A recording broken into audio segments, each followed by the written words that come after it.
Assalamu alaikum Othman, comment vas-tu? Wa alaykoum salam, alhamdulillah.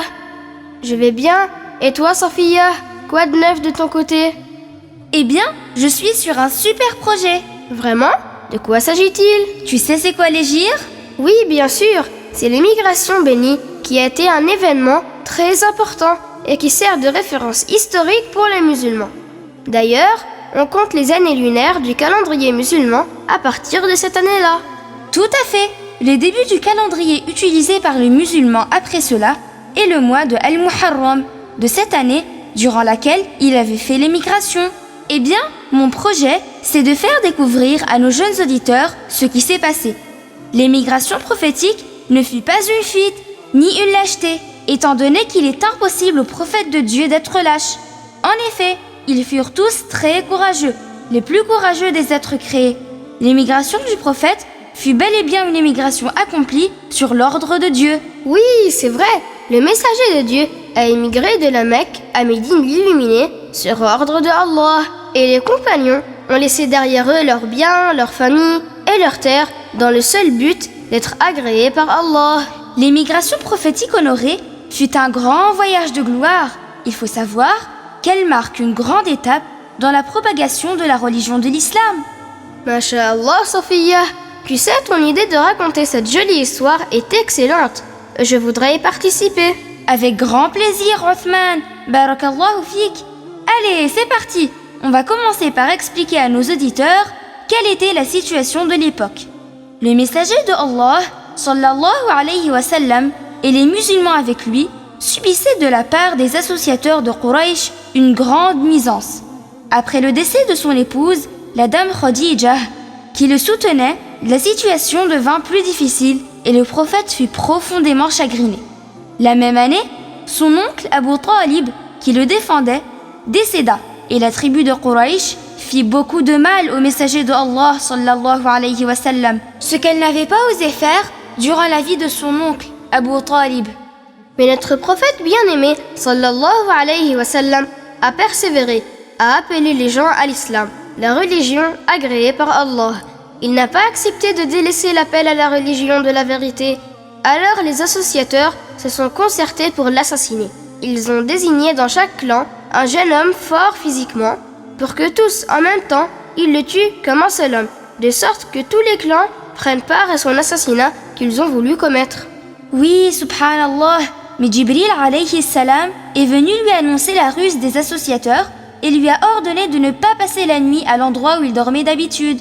Le messager de Dieu, sallallahu alayhi wa sallam, a appelé Ali ibn Abi Talib, que Dieu l'agrée. Il lui a ordonné de dormir dans son lit et de se couvrir d'un habit à lui de couleur verte, ce qu'il fit. Et il lui ordonna de restituer les objets qu'il gardait en dépôt à tous ceux qui lui avaient confié quelque chose. Puis, le prophète sallallahu alayhi wa sallam est sorti en se fiant à Dieu. Les mécréants étaient juste devant sa porte. Il a récité la parole de Dieu Ta'ala dans Surat Yasin. Yasin wal Qur'anil Hakim. Jusqu'à la parole de Dieu Ta'ala. وَجَعَلْنَا مِن بَيْنِ أَيْدِيهِمْ سَدًّا وَمِنْ خَلْفِهِمْ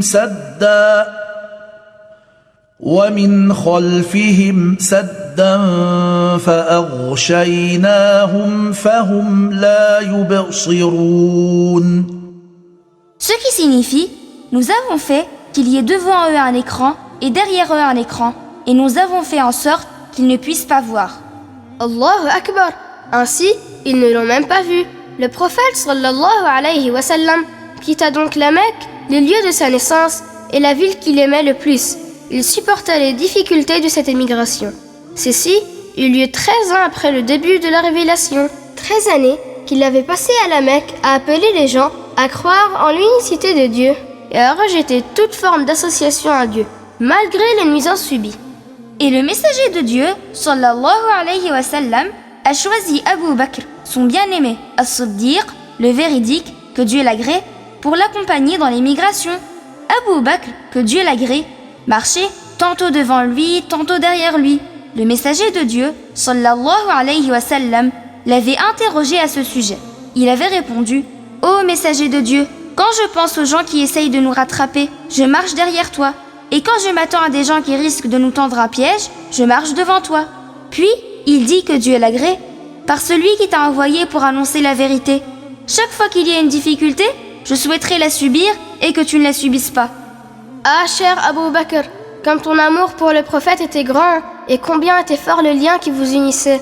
Ainsi, quand ils sont arrivés à la grotte de Thawr, le compagnon du messager de Dieu a dit à son bien-aimé, sallallahu alayhi wa sallam, par celui qui t'a envoyé pour annoncer la vérité, tu n'y entreras pas avant que je n'y entre. S'il y a quelque chose à l'intérieur, cela m'attendra avant toi. Il entra, mais ne vit rien. Puis ils pénétrèrent dans la grotte. Il est rapporté qu'il y avait une fente et que Abu Bakr avait craint qu'un animal nuisible n'en sorte et fasse du mal au messager de Dieu, sallallahu alayhi wa sallam. Il y avait alors mis son pied et il a été rapporté qu'une vipère l'avait mordu et que ses larmes avaient coulé, mais que toutefois, il n'avait pas enlevé son pied. Oui, masha'Allah, il a voulu protéger le prophète qui est la meilleure des créatures. Et tu sais, Al-Bayhaqi a rapporté dans Dalaïl al-Nubuwah que lors de la nuit de l'événement de la grotte, Dieu a ordonné à un arbre de croître et de pousser afin de cacher le prophète sallallahu alayhi wa sallam. Dieu a aussi ordonné à une araignée de tisser sa toile à l'entrée de la grotte, ce qu'elle a fait. Dieu a également ordonné à 2 pigeons sauvages de s'installer juste à l'entrée de la grotte. Ces pigeons avaient pondu leurs œufs et s'étaient mis à les couver. Oui, c'est vrai. Et quand les non-musulmans de Quraysh qui poursuivaient le messager de Allah, sallallahu alayhi wa sallam, arrivèrent à côté de la grotte de Thawr, Abu Bakr dit alors: Ô messager de Allah, si l'un d'entre eux regardait au niveau de ses pieds, il nous verrait. Mais le messager de Allah, sallallahu alayhi wa sallam, lui dit: Ma dhannuka bithnayn, Allahu thalithuhuma. Ce qui signifie: Que penses-tu de 2 personnes protégées par Allah, qui sait tous deux? Et effectivement, voyant la toile d'araignée et les 2 pigeons à l'entrée de la grotte, ils en ont déduit que personne n'y était entré, et ces non-musulmans de Quraysh rebroussèrent chemin. Après leur départ, le prophète élu poursuivit son émigration jusqu'à Médine l'illuminée avec son compagnon. Il arriva sain et sauf un lundi du mois de Rabi'ul Awwal. Les musulmans l'accueillirent avec joie et bonheur. Imagine, un grand bonheur, puisque le meilleur de tous les êtres créés par Allah était venu à eux et allait rester parmi eux.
Le prophète a trouvé des partisans qui l'ont soutenu et qui ont fourni leurs efforts et leurs biens pour que l'appel à l'islam se diffuse de l'Orient à l'Occident.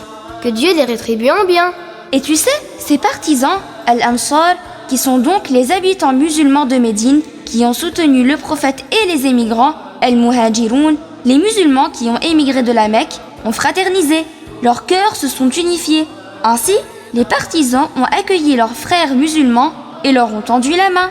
Ils les ont aidés et les ont soutenus, au point que l'un d'entre eux partageait ses biens avec un de ses frères émigrants. Eh oui, car rappelez-vous que les émigrants avaient laissé derrière eux leurs biens et leurs terres dans le seul but d'obéir à Dieu et de rechercher son agrément. L'islam se propagea depuis Médine illuminée, qui a été illuminée par l'arrivée du meilleur des envoyés sallallahu alayhi wa sallam. الهجرة النبوية الشريفة رحلة مجد. Tu as raison, Sophia. Une jolie phrase en arabe, digne d'un slogan et qui signifie en français l'émigration prophétique honorée, un voyage de gloire.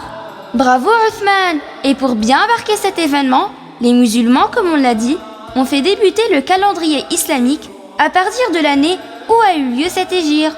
Le premier de Al-Muharram, qui est le premier mois de l'année lunaire, représente donc le premier jour de la nouvelle année du calendrier musulman. Je te souhaite une excellente année remplie de biens et d'actes d'adoration. Que Dieu nous accorde, à nous deux, ainsi qu'à nos chers auditeurs, d'œuvrer selon la voie agréée par Dieu cette année-là et tout au long de nos vies. Amin ya Rabbal Alamin. بمكة منذ زمان مضى